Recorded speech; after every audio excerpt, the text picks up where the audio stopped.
Lecturer Urdu online YouTube channel के तमाम मोज़े subscribers अस्सलाम वालेकुम। आप सब कैसे हैं? उम्मीद है कि बिल्कुल ठीक होंगे, शाद होंगे, आबाद होंगे, हंसते मुस्कुराते होंगे और हमेशा की तरह पढ़ते होंगे। एसएस की तैयारी करने वालों के लिए ये वीडियोस किसी गिफ्ट से, किसी तोहफ़े से कम नहीं है, क्योंकि इनमें जो मालूमात आप तक हम पहुँचा रहे हैं वो मुख्तलिफ़ तवारीख़ से तस्दीक शुदा है।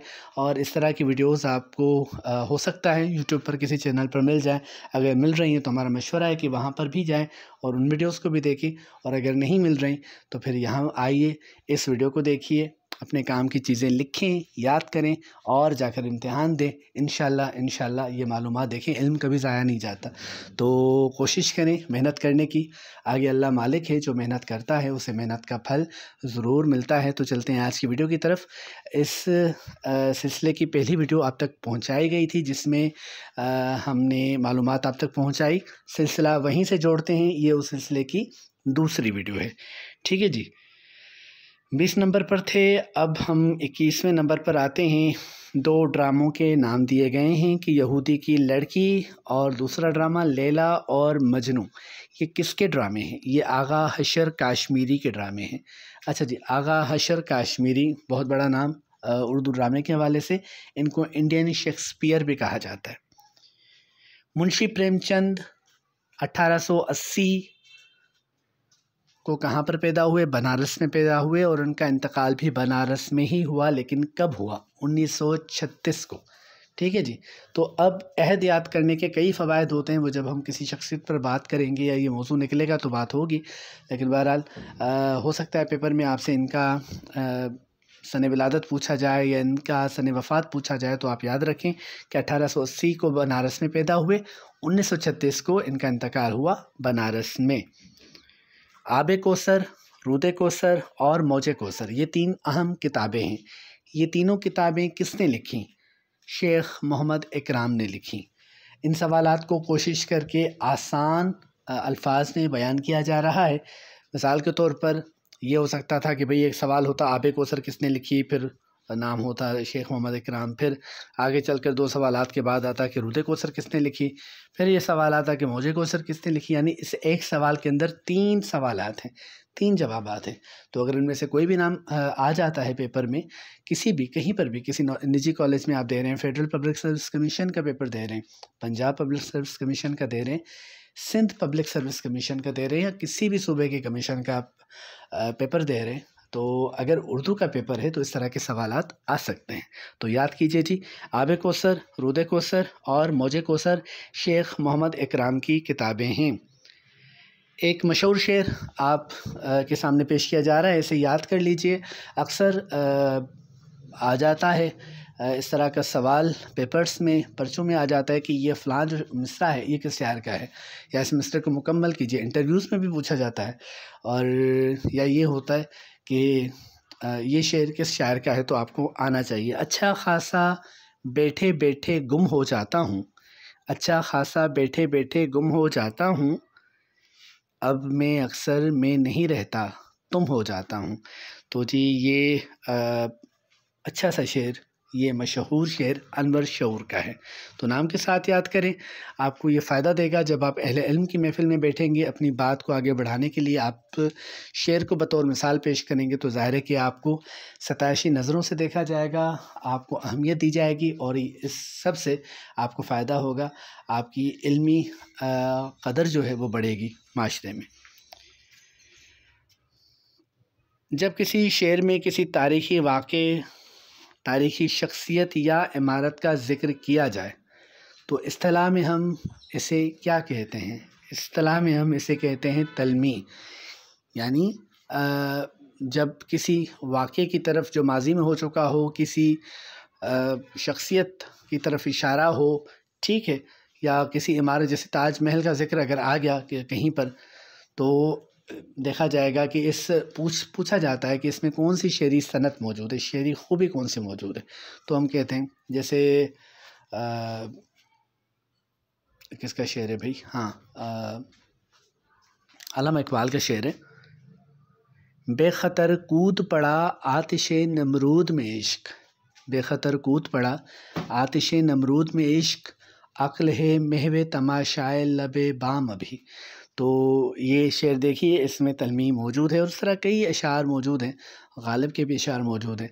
तो तलमी आपको मालूम होगा, और अगर मालूम नहीं है तो फिर ये मालूमात आपके लिए। ज़बूर जदीद इकबाल की किताब ज़बूर अजम का पहला नाम था। कहते हैं कि जो ज़बूर अजम इकबाल की किताब है उसका पहला नाम ज़बूर जदीद था। अच्छा, अफसाना निगार इंतज़ार हुसैन की खुद नविश्त, ये मैंने हाल ही में संगे मील वालों से मंगवाई है और उस दिन मैं इसको पढ़ रहा था। बड़ा मुझे मज़ा आता है जब माजी में जो बड़ी बड़ी शख्सियात, जो अदबी इल्मी कद काट रखने वाली बड़ी शख्सियात गुज़री हैं, वो जब स्पेशली जो आप बीतियाँ होती हैं वो मुझे ज़्यादा पढ़ने पर मजबूर करती हैं ख़ुद को। तो ये हाल ही में मैंने ली है चिरागों का धुआँ। तो चिरागों का धुआँ किसकी आप बीती है? इंतज़ार हुसैन की आप बीती है, खुद नविश्त थे। तरक्की पसंद तहरीक के सरबराह रूह रवां कौन थे? सज्जाद ज़हीर थे, जिन्होंने एक किताब रोशनाई भी लिखी, और रोशनाई किताब रोशनाई के नाम से लिखी, और तरक्की पसंद तहरीक की एक तरह से इस किताब को तारीख़ भी कहा जाता है। तो जी सज्जाद ज़हीर हैं। आंगन और ज़मीन खदीजा मस्तूर के नावल हैं। आंगन तो मेरे पास मौजूद था, ज़मीन भी मैंने चिरागों का धुआँ के साथ मंगवाया। छोटी सी किताब है लेकिन पढ़ेंगे तो आपको मज़ा आएगा। ये एक तरह से तौसी है आंगन की, तो इस किताब को ज़रूर पढ़िएगा। बहुत ज़्यादा महंगी भी नहीं है किताब, दोस्ती को फ़रोग़ दीजिए, किताबें लीजिए। अच्छा जी, अच्छा, इसके अलावा खदीजा मस्तूर के अफ़सानवी मजमूए तो हैं, लेकिन नावल सिर्फ़ इन्होंने 2 ही लिखे। पैगम्बराने सुखन किसकी किताब है? ये किताब है जी अली सरदार जाफ़री की। एक नज़्म है आवारा, ये नज़्म किसकी है? इसरारुल हक़ मजाज की तख्लीक है आवारा नज़्म। इकबाल की पहली मतबूआ किताब इल्मुल इक्तसाद, जो कि एक नसरी किताब है, कब शाया हुई? 1904 में शाया हुई।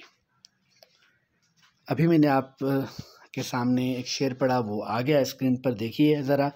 बेखतर कूद पड़ा आतिशे नमरूद में इश्क, अक्ल है महवे तमाशाए लबे बाम अभी। किसका शेर है जी? ये अल्लामा इकबाल का शेर है, जैसे मैंने आपको पहले बताया। मसनवी हुस्ने अख्तर, अच्छा जी, ये किसकी है? वाजिद अली शाह की है। इसे उनकी मंजूम आप बीती भी कहा जाता है। ज़ाहिर है कि मसनवी है तो मंजूम है, नज़म की सूरत है, तो अगर मुयसर आ जाए, वरना आपको हो सकता है किसी वेबसाइट पर मिल जाए। या आजकल PDF किताबों के कई ग्रुप्स बने हुए हैं, तो सिर्फ किताबें जमा न कीजिए, उन्हें पढ़ें भी, ताकि पता चले कि उस दौर में कैसा लिटरेचर, कैसा अदब तख्लीक किया जा रहा था।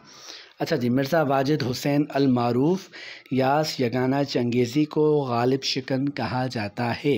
गालिब शिकन कहते हैं यास यगाना चंगेज़ी को। वो शायर थे, और आखिर में हमारे उस्ताद मोहतरम ने, जब जिन दिनों हम यूनिवर्सिटी में पढ़ा करते थे, MA उर्दू जिन दिनों हमने किया, तो क्लास के दौरान हमारे उस्ताद ने हमें बताया था कि आखिर में इन्होंने तस्लीम किया था कि गालिब बड़ा शायर है।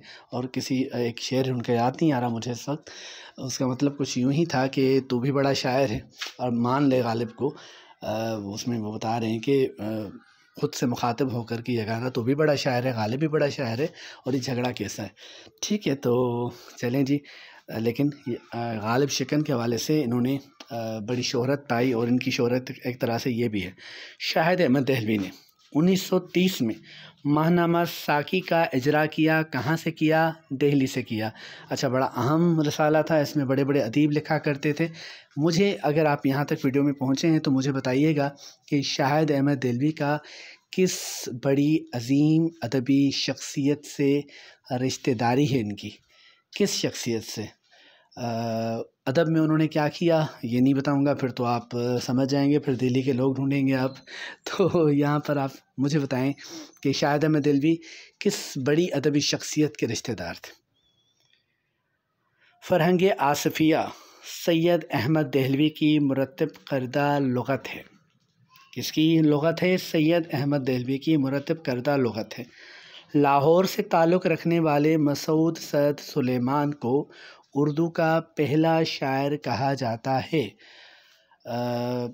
मुख्तलिफ मुहक्किकीन ने कहा है नाम आप याद, इनका ताल्लुक़ कहाँ से है? लाहौर से है, मसूद सैद सुलेमान। ठीक है जी। फैज़ अहमद फैज़ 1911 को नारवाल सियालकोट में पैदा हुए और उनका इंतकाल 1984 को लाहौर में हुआ। पैदा कहाँ हुए? सियालकोट, नारवाल सियालकोट में। कब पैदा हुए? 1911 को। इंतकाल कब हुआ? 1984 को। किस शहर में इंतकाल हुआ? लाहौर में। अब ये चार चीज़ें एक सवाल के अंदर हैं, तो इसको आप समझ लें। अच्छा जी, आज की वीडियो का आखिरी सवाल, हम ही सो गए दास्तां कहते कहते, ये किसकी खुद नविश्त है? खुद नविश्त आप बीती कह लें, खुद नविश्त कह लें, एक ही बात है। तो जी ये नक्काद ख़ातून मशहूर हैं, क्योंकि ख़वातीन जो नक्काद भी हों वो बहुत कम है हमारे पास उर्दू अदब में। तो मुमताज़ शीरी इस हवाले से ख़ासी शोहरत रखती हैं। तो मुमताज़ शीरी की खुद नविश्त है, हम ही सो गए दास्तां कहते कहते। तो आज की वीडियो बस यहीं तक थी। उम्मीद है कि आपको अच्छी लगी होगी। कोई भी सवाल हो इस वीडियो के हवाले से, इन सवालात के हवाले से, ज़रूर पूछेगा कमेंट्स में। इंशाअल्लाह जैसे ही मुझे आपका सवाल नज़र आएगा तो मैं कोशिश करूँगा कि आपको जवाब दिया जाए। अल्लाह पाक आप तमाम मेहनत करने वालों को कामयाब करे। आमीन। अल्लाह हाफ़िज़।